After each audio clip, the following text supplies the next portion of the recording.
A liberdade religiosa está sendo afrontada em nosso país sob o pretexto de se estar combatendo a disseminação do coronavírus.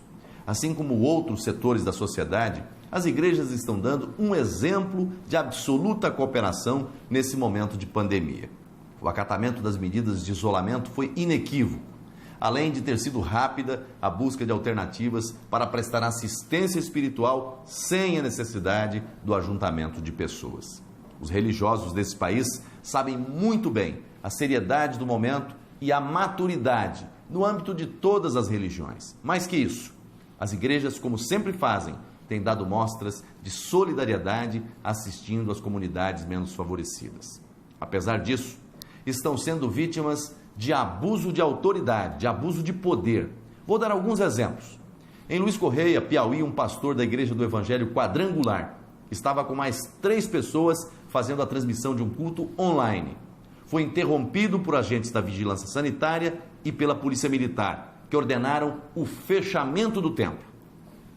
4 pessoas dentro de um templo de pelo menos 300 metros quadrados. Em Poços de Caldas, Minas Gerais, o reverendo Ronaldo Melo, da Igreja Anglicana, conduzia uma celebração, também online, auxiliado por 4 pessoas, dentro de um templo com mais de 200 metros quadrados. A celebração foi abruptamente interrompida. A Polícia Militar veio para a porta da igreja e o religioso foi notificado a suspender suas transmissões. Vejam que não estou me referindo a culto, a aglomeração de pessoas. Estou me referindo a igrejas cujos líderes estavam justamente obedecendo às normas sanitárias, ou seja, transmitindo celebrações pela internet para evitar que as pessoas tenham que sair de casa.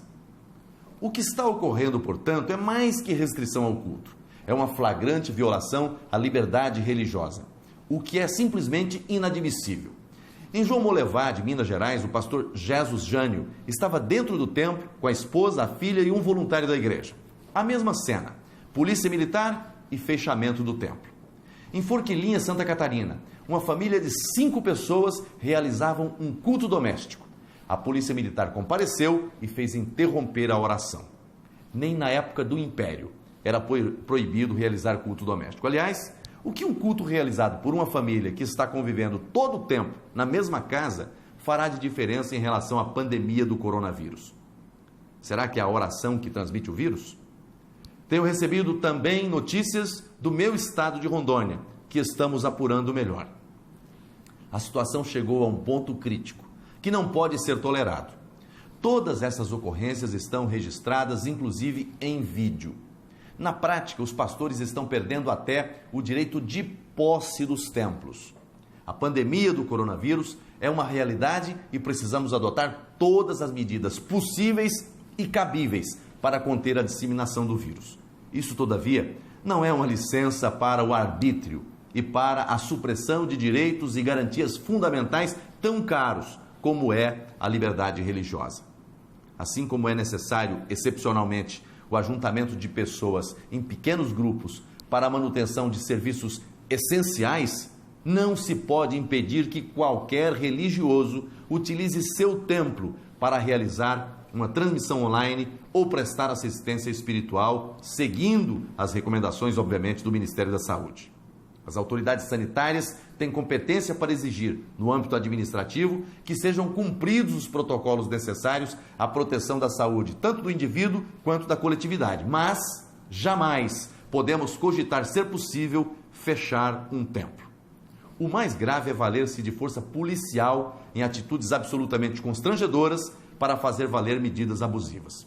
Mesmo as medidas sanitárias cabíveis devem ser tratadas como questões administrativas e não criminais. O caminho é a orientação, a notificação e, para o caso de desobediência, comunicação à autoridade policial para apurar eventual delito de natureza penal. Jamais se pode admitir o fechamento sumário de uma igreja. Excessos não podem ser tolerados. Estou enviando o pedido de providências ao ministro da Justiça, Sérgio Moro, e ao Procurador-Geral da República, Augusto Aras, porque estamos tratando de uma liberdade inviolável, garantida pela Constituição Federal e, além disso, vamos adotar todas as demais medidas que forem necessárias para a cessação do arbítrio. Muito obrigado.